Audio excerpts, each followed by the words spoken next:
Glory to you, O Lord.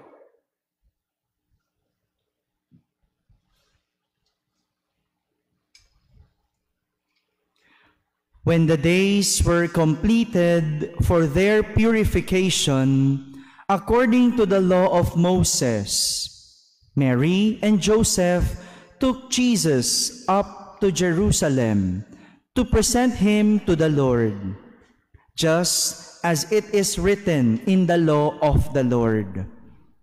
Every male that opens the womb shall be consecrated to the Lord, and to offer the sacrifice of a pair of turtle doves or 2 young pigeons, in accordance with the dictate in the law of the Lord. Now, there was a man in Jerusalem whose name was Simeon. This man was righteous and devout, awaiting the consolation of Israel, and the Holy Spirit was upon him. It had been revealed to him by the Holy Spirit that he should not see death before he had seen the Christ of the Lord.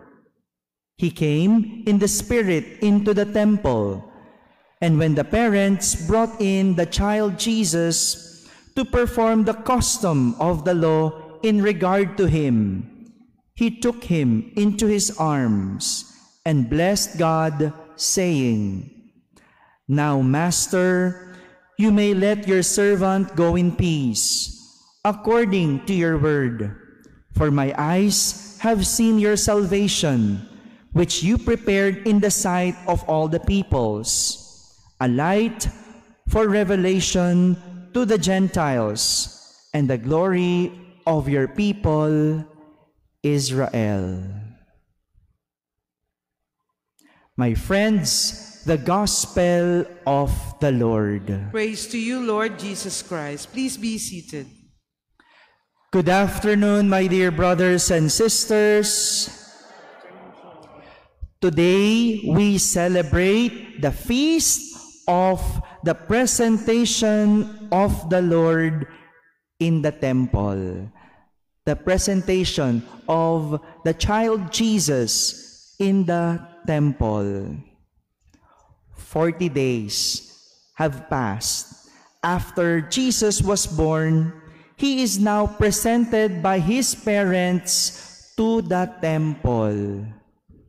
Opo, 40 days pa lang po iyon. No? Parang ang tagal, no? Tagal na nung buong January. No? Ang tagal, parang ang haba nung January. Pero 40 days pa lang yon after Jesus was born. 40 days after Christmas. Now, we are celebrating the presentation of Jesus. Mary and Joseph brought Jesus in the temple. And this is also the time for Mary and Joseph to undergo the purification process as prescribed by the law. According to the law, every woman who conceived and discharged blood, kapag ang babae dinudugo, she shall be considered unclean, marumi. And anyone who touches her will also be uncleaned. That is why they need to undergo the purification process. Kaya meron silang rito ng paglilinis. Dahil si Maria, dinugo, tingin ng lipunan, siya'y marumi. Siyempre, asawa niya si Jose, no? Magkasama sila 40 days. No? Considered na rin marumi si San Jose kasi nahawakan siya. No? Or else, lalayuan sila ng mga tao. Kasi they are considered unclean. But of course, Mary is immaculate. Tingin lang yun ng mga tao. But Mary is immaculate. Ibig sabihin, wala siyang bahid dungis. She is spotless. She's not dirty. But because they are righteous, matuwid silang mag-asawa ni San Jose, Sila ay marunong sumunod sa batas. They followed the law, not because they are unclean, but because they are righteous. Yun yung unang ibig sabihin ng pagdadala kay Jesus sa templo. It is also to undergo the purification process. Well, at the same time, it is also the fulfillment of the law. May isa pa, sinasabi ang batas. No? Ang daming batas nila, no? Ganyan yung mga Hudyo. According to the law, every male, batang lalaki, opening the womb shall be called holy to the Lord. Ang panganay na lalaki na isisilang ay banal para sa Diyos, holy to the Lord. And they should offer a sacrifice, a pair of turtle doves or 2 young pigeons. This is the reason why Jesus was presented to the temple, because he is the firstborn of Mary, a male. Kailangan dalhin sa templo, ihandog sa Diyos, together with the offerings, the animal sacrifice. Normally, the firstborn son would be either be given to the sanctuary to be raised as a priest. Kung gusto ng mga magulang na maging pare ang kanilang anak na lalaki, iaalay. Pero kung hindi, they had to be bought back. Kailangan tubusin with 5 shekels. Ganun yung law. Kung hindi mo gustong maging pare yung iyong anak, you have to redeem your son. Bibilin mo siya sa halagang 5 shekels. But Saint Luke did not mention whether Jesus was offered as a priest or if ever he was redeemed. Walang sinabi. Inalay ba siya o binili siya? Hindi binanggit ni San Lucas sa ating ebanghelyo. But the great mystery here is that Jesus was brought to the temple and was presented and consecrated for the service of the royal priesthood. Jesus himself is not redeemed, but he is the Redeemer. Hindi siya binili, hindi siya tinubos, siya ang naging manunubos. And Mary and Joseph did not bring sacrifice, animal sacrifice. What did they bring? They brought Jesus, because Jesus is the sacrifice himself. He is the offering himself. Ang galing, no? Si Jesus, hinigitan pa nila yung batas. They did not bring anything to be an offering of sacrifice. They brought Jesus as the sacrifice. They did not redeem Jesus. Hindi nila tinubos si Jesus. Jesus is the Redeemer. Si Jesus mismo ang manunubos. This is what we are celebrating today. We have a Jesus who is the Redeemer.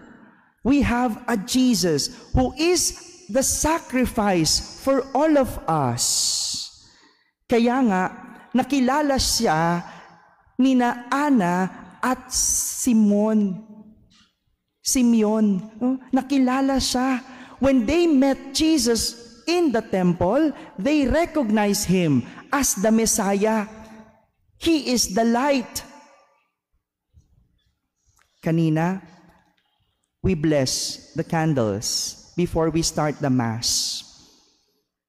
These candles symbolize Jesus himself as our light, ilaw ng ating buhay, the light that would enlighten us when things are blurry, the light that would light our path so that we won't get lost. Ilaw para hindi tayo madapa. That is the symbol of the candles that we bless today. So please, for those who have their candles blessed, use it whenever you are in darkness, whenever you are confused, whenever you want to be enlightened. Use that candle because that symbolizes Jesus as the light. Pwede na rin, sige, pag brown out, sige, kasi madilim no? Hopefully, wag ka madapa, no? But that more likely as a symbol of the light. Kaya nga kapag nagdadasal tayo, di ba, we offer candle, nagsisindi tayo ng kandila, because we want to be enlightened. That's an offering. We're asking for light. Lord, enlighten me. Lord, I am in darkness. Please give me light. Lord, I am confused. I am at a loss. Please give me light that I may be enlightened. That's how it is. I know we have so many bars around the neighborhood. Tama po ba? No? If you are confused, if you are in darkness, don't go there. Father, may ilaw dun patay sindi ilaw dun. Gusto mo ba sa patay sindi kaysa sa maliwanag na ilaw? Go to the church and you will find the light. No, ililigaw ka dun kasi patay sindi ilaw dun o baka madilim dun. No?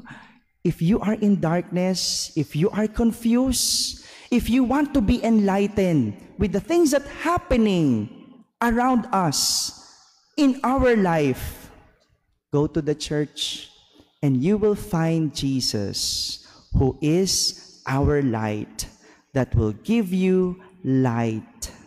My dear brothers and sisters, this is what we are celebrating today. We have Jesus. We have a light that you can find in the church. So whenever you are in darkness and in need of light, go to the church and you will find Jesus, who will be the source of our light in our life. Amen.